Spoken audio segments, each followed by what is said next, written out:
এসে কিছু পাওয়ার জন্য সেখানে আপনাদের মধ্যে কিছু পাওয়ার আশা না রেখে এদিকে ওদিকে ভ্রমণ করা মানে আপনাদের যদি এদিকে ওদিকে ভ্রমণ করবেন তাহলে পাওনাগুলিটা পাওয়া যাবে না।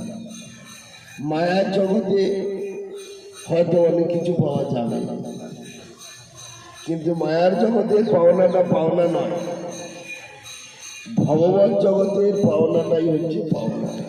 हमरा इसी संसार में, हिंदी में बोल रहा हूँ, हम लोग इसी संसार में माया में फंसा हुआ कुंड मधुपान लीला स्थान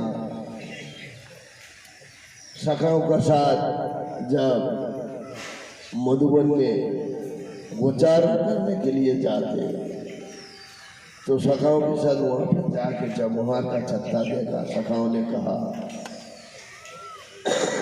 दाऊजी महाराज से ये देखो हमको शहद चाहिए, हमको शहद पीना है। तो दाऊजी महाराज उस टाइम सवरे महल का छतरी जो है तोड़ तोड़ के इकट्ठा किया, तो वो कुंड बन गया, इकट्ठा एक कुंड बन चुके, वो है मधुबन शहद का। এটা শাখাদের নিয়ে যখন তিনি মধুবনে গিয়েছিলেন, মধুবনে শাখাগণ বলেছিলেন যে আমাদের মধু পান করার। তো বলরাম সেই মৌচাকের যে ছাতাগুলো ভেঙে ভেঙে একত্রিত করেন, সেই কুণ্ডটি হচ্ছে মধুকুণ্ড, এবং শাখাগণকে নিয়ে সেই শহর বা মধু যেটাকে বলা হয় সেটাকে আস্বাদন করেছিলেন। তারপরে তালবন তালমুক্ষণ লীলা, সেখানে ধেনুকাসুর বধ করেন এবং শাখারদেরকে রক্ষা করেন। তালবনের তাল বৃক্ষ ছিল, সেটা হচ্ছে তালের বন। তাল পেকে যখন সৌগন্ধ নিঃসৃত হচ্ছিলেন, চতুর্দিকে প্রকাশ পাচ্ছিলেন, তখন শাখাগণ বলছে যে আমাদের আজকের তাল পেতে হবে। তা আমরা তো তাল বিভিন্ন ব্যক্তি বিভিন্ন প্রকারে সেটাকে ঠাকুরের সেবায় বা আহার করার জন্য কাজে লাগাই, কিন্তু তাল তারা কি করেছিলেন, তাল বনে সেই তাল পেয়েই পেতে শুরু করেছিলেন বা পেয়েছিলেন।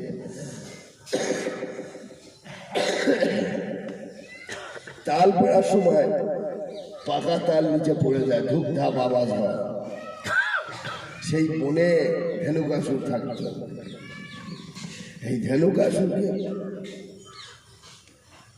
মানে বেরিয়ে বললো আমার রক্ষিত বনে কারা, আমার এই তাল কে বপন করছে। বেরিয়ে এসে যখন সখাদের উপরে অত্যাচার করতে শুরু করলেন, তখন বলরাম সেই ধেনুকাসুরকে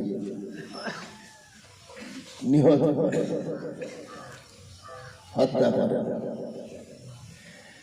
এটা তালবনের লীলা। তারপরে কুমুদ বন, কুমুদ বনে কুমুদ পুষ্প প্রকাশিত হতো, মানে প্রস্ফুটিত হতো।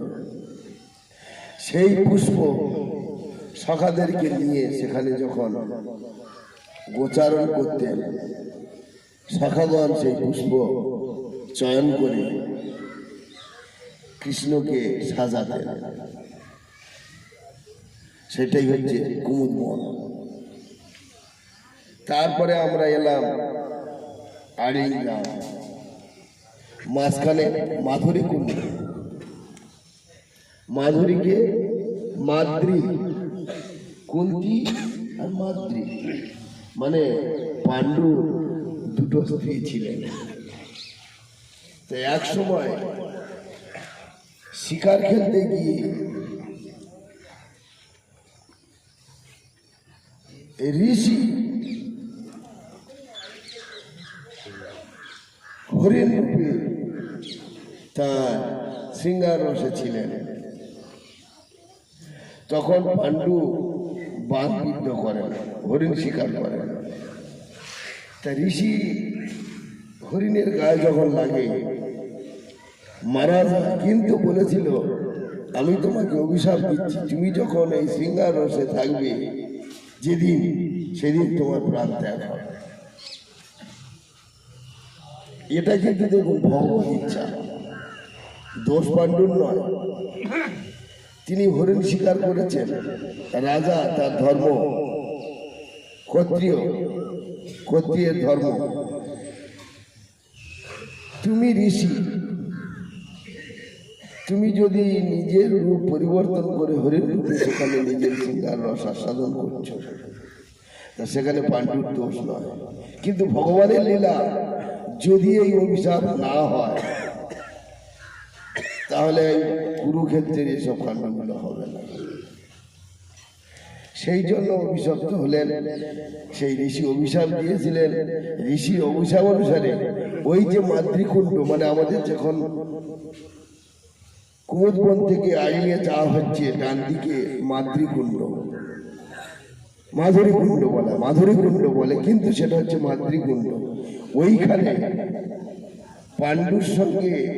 পাণ্ডু যখন মাতৃর সঙ্গে শৃঙ্গার রসে ছিলেন, নিজেদের আসক্তিতে মত্ত হয়েছিলেন, তখন তার প্রাণ ত্যাগ হয়, পাণ্ডু মারা যায়। সেই স্থানে মাতৃ নিজের কমলকুণ্ডে যে কমল পুষ্প প্রস্ফুটিত হতো, সেই প্রস্ফুটিত পুষ্প রাধারানী পুষ্প চয়ন করে কৃষ্ণ সেবা করতেন। কিন্তু ওখানে অরিষ্টাসুর বাস করতেন। কংস বিভিন্ন অসুরকে দিয়ে যখন কৃষ্ণকে মারতে পারলেন না, নিজের শত্রুকে বিনাশ করতে পারছেন না, তখন ওই অরিষ্টাসুরকে বললেন যে তুমি গিয়ে কৃষ্ণকে মারো। সেই অরিষ্টাসুর কোন সময়ে, যে সময়ে রাধারানী তার সখীগণকে নিয়ে এই কোমল পুষ্প আহরণ করলেন এবং কৃষ্ণ পূজার জন্য, কৃষ্ণ অঙ্গ ভূষিত করার জন্য নিয়ে আসতেন, তখন রাধারানীকে সেই অরিষ্টাসুর, বৃষভাসুর, বৃষরূপে রাধারানীকে হরণ করেন। রাধারানীকে যখন হরণ করলেন, তখন রাধারানী হা গোপাল তুমি কোথায়, আমাকে রক্ষা করো। কারণ তিনি ছিলেন কৃষ্ণগত প্রাণ, কৃষ্ণময়ী, কৃষ্ণ যার ভিতরে বাহিরে, যাহা যাহা নেত্র পড়ে তাহা কৃষ্ণ স্ফুরে। তিনি কৃষ্ণ ছাড়া কিছু জানেন না, তাই তিনি হা গোপাল তুমি আমাকে রক্ষা করো। তখন কৃষ্ণ বা মদন মোহন তিনি কি করলেন, অরিষ্টাসুরকে ধরলেন। এক হাতে উনি উপরে উঠে গিয়েছিলেন, তো বৃষভাসুর উপরে উঠে গিয়েছিলেন, এক হাতে বৃষভাসুরকে ধরলেন, এক হাতে সিংহাসনটি ধরে নিচে নামিয়ে দিলেন, রাধারানীর অঙ্গে যেন কোনো আঘাত না হয়। নামিয়ে দেওয়ার পর সেই বৃষভাসুরকে জানেন, যদি এখানে আমি মারি তাহলে আমার সখাদের বা অন্যান্য ব্রজবাসীদের আঘাত প্রাপ্ত হবে। উনি মারেওনি, এই চক্রের ন্যায় ভ্রমণ ঘুরিয়েছিলেন, সুদর্শন চক্রের ন্যায় ঘুরিয়ে নিয়ে যাওয়া ছেড়ে দিলেন। সেই বৃষভাসুর গিয়ে পড়লেন কোথায়, কংসের সিংহাসনের সম্মুখে। কংসের সম্মুখে যখন পড়ল, কংস চমৎকার হয়ে গেল, জানতে পারলো যে হ্যাঁ তাহলে অরিষ্টাসুর কেন। এবারে কৃষ্ণ এসে যখন রাধারানীকে স্পর্শ করবেন, ললিতা এবং বিশাখা মহাদেবের মন্দিরে যাওয়ার জন্য রাস্তা ঠিক করে রাখেন।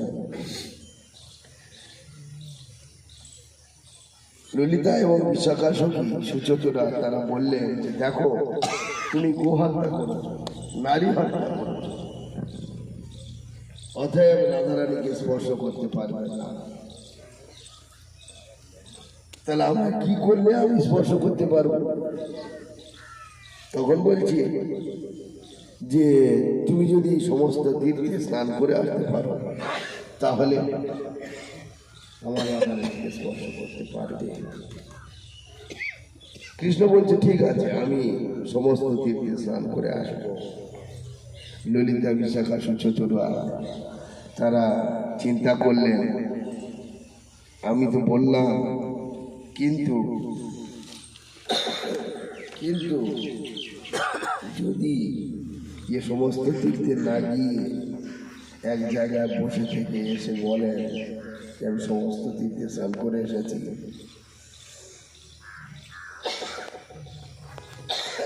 বিশ্বাস কি করবো? বিশ্বাস কি আছে? তখন বলছেন না, তোমরা সমস্ত তীর্থকে তুমি সমস্ত তীর্থকে এই স্থানে আবাহন করো, আর সেই তীর্থে স্নান করো, তবে আমরা বিশ্বাস করবো যে হ্যাঁ তুমি তীর্থে স্নান করেছ। তখন কৃষ্ণ বলছে আচ্ছা ঠিক আছে। নিজের বাঁশি দিয়ে কুণ্ড নির্মাণ করলেন, সেই কুণ্ডের মধ্যে সমস্ত তীর্থকে আবাহন করলেন। সেই তীর্থ সমূহ যখন কুণ্ডে এলেন, মদনমোহন সেই কুণ্ডে অবগাহন করলেন। অবগাহন করার পর যখন রাধারানীকে স্পর্শ করবে তখন বলছে না না না না, এখন না। তখন বলছে তুমি একটা কুণ্ড করেছো, তাহলে আমরা কুণ্ড করবো। একটা কুণ্ড নির্মাণ করলেন। রাধারানী শঙ্খ দিয়ে, শঙ্খ মানে হাতের শাখা নয়, শঙ্খ মানে তার যে সখীগণ ছিলেন, নিজে এবং সখীগণকে নিয়ে যে কুণ্ড নির্মাণ করেছিলেন সেটা হচ্ছে কি কনকন কুণ্ড বলা হয়। রাধা কুণ্ডের তলায় আছে সেটি। যখন রাধা কুণ্ড সংস্কার হয় সেই কুণ্ডটি দর্শন পাওয়া যায়। সেই কনকন কুণ্ডে যখন সৃষ্টি করলেন তখন বলছে যে জল কোথায় পাবো? তা কৃষ্ণ বলছে যে সমস্ত জল তো আমার এই তীর্থে আছে, মানে কুণ্ডে আছে, তোমরা নিয়ে নাও। তখন বলছে তুমি পাপ শরীরে স্নান করেছ, তোমার এই পাপ শরীরে স্নান করেছ, অতএব সব পাপ জল। ও হবে না, আমরা সেই মানসিক গঙ্গা থেকে নিয়ে আসবো। ঠিক আছে, সেই কনকন কুণ্ডের থেকে গর্ত খুঁড়ে মানসিক গঙ্গাতে গেলেন, সেখানে জল নাই। আর সমস্ত তীর্থ তো সেই মানে বদ্রনাথ কুণ্ড বলে, ওটাকে বদ্রনাথ কুণ্ড এখন বলছে, কিন্তু তখন তো বদ্রনাথ নয়, তখন কৃষ্ণ নিজেই করেছিলেন। বদ্রনাথ পর সেটা সংস্কার করেছে, সেই জন্য বদ্রনাথ কুণ্ড বলছে। তো সেই কৃষ্ণ কুণ্ডে সমস্ত এসে উপস্থিত হয়েছে। এই জন্য বলছে যে দেখো,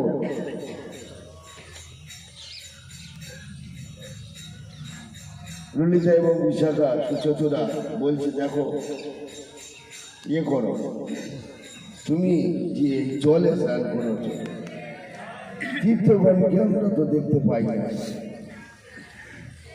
তুমি সমস্ত তীর্থকে আবাহন করবে।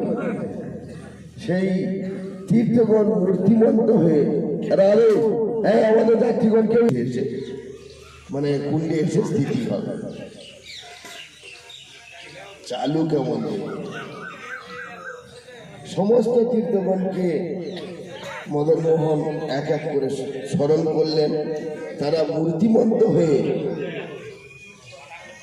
কৃষ্ণকে অবগাহন করে রাধারানীর চরণে, মানে ওই যে পাপ শরীরকে স্নান করিয়েছেন তাতেও তীর্থ অপবিত্র হয়ে গিয়েছে, রাধারানীর চরণ স্পর্শ করাতে তারা আবার পবিত্র হয়ে গেল। সেই পবিত্র হওয়ার পর রাধারানীর কুণ্ডে এসে স্থিতি হলেন। এক এক করে রাত্রি 12টার সময় তীর্থরাজ প্রয়াগ এসেছে। তা তীর্থরাজ প্রয়াগ যখন রাত্রি 12টায় এলেন, রাধারানীর চরণ স্পর্শ করে কুণ্ডে স্থিতি হলেন, তখন কুণ্ড পূর্ণ হল। সেটাই হচ্ছে রাধা কুণ্ড। আর বর্তমানে আমরা যে বসে আছি মুখরাই, মুখরা রাধারানী নানি। যখন রাধারানী কাঁদতেন, এখানে দেখবেন একটি বাজন শিলা আছে, সে বিভিন্ন জায়গায় বাজালে বিভিন্ন রকম আওয়াজ হয়। মানে রাধারানীকে বিভিন্ন রূপ ভাবে খুশি রাখার জন্য নানি এইভাবে তাকে রাখা যায়।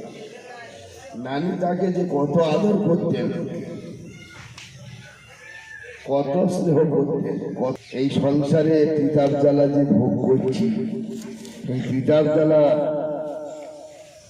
ভোগের থেকে মুক্তি পাওয়ার জন্য কি আমার রাস্তা আছে, উপায় আছে, সেটা একমাত্র গুরুদেবই জানাতে পারেন আর জানাবেন।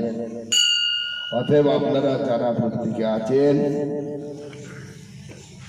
যদি এখানে শব্দ প্রয়োগ করা হয় যে আপন আপন গুরুস্থানে, সেটাও ঠিক, যে আপনারা গুরুস্থানে, সেও আপন আপন হয়।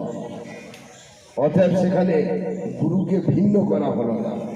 যদি আপন আপন বলা হয় তাহলে আবার একটু আলাদা হয়, যা গুরুদেবকে ভিন্ন করা হয়। গুরুদেব কিন্তু ভিন্ন না, গুরুদেব এক। প্রত্যেকে বলছে গুরুদেব, গুরুদেব এক। গুরুদেবকে ব্রজেন্দ্রনন্দন শ্রীকৃষ্ণ। আবার এখানে গুরু ধরতে বলছে চৈতন্য চরিতামৃত হিসাবে ব্রজলীলা। গুরুতত্ত্ব হচ্ছে সাক্ষাৎ বিশ্বনন্দিনী শ্রী রাধা। মদনমোহনেরও গুরু ছিল। কাকে গুরু করেছিলেন? শ্রীরাধিকার প্রেম গুরু আমি শিষ্য নট, সদাই আমার নানান নৃত্যে নাচায় উদ্ভট। অতএব রাধারানীর প্রেমকে গুরু করে তিনি নৃত্য শিক্ষা করেছিলেন। তা মদনমোহনের গুরু হচ্ছে কে? সাক্ষাৎ বিশ্বনন্দিনী শ্রী রাধা। তা রাধারানী গুরুদেবের অরিজিনাল স্বরূপ যদি চিন্তা করা হয়, সাক্ষাৎ বিশ্বনন্দিনী শ্রী রাধা।